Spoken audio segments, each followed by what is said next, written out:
It's being called the largest civil rights demonstration in Jacksonville history. An estimated 3,000 protesters downtown Saturday in passionate but largely peaceful demonstrations. The last time the city saw large multi-day street protests was the 1960s. Those demonstrations also marred by violence. The current cycle of demonstrations has given the principal players in the city's original civil rights movement reason to reflect. On Your Side's Ann Schindler reached out to some of them to talk about what has changed and what hasn't.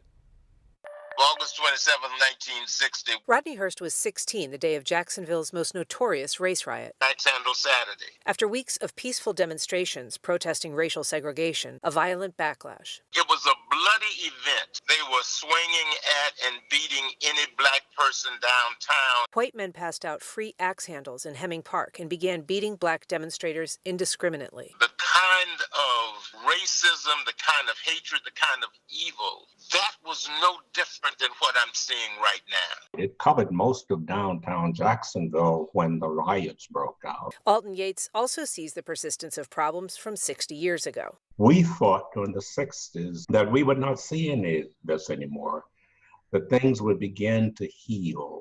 Unfortunately, it just hasn't worked out that way just yet.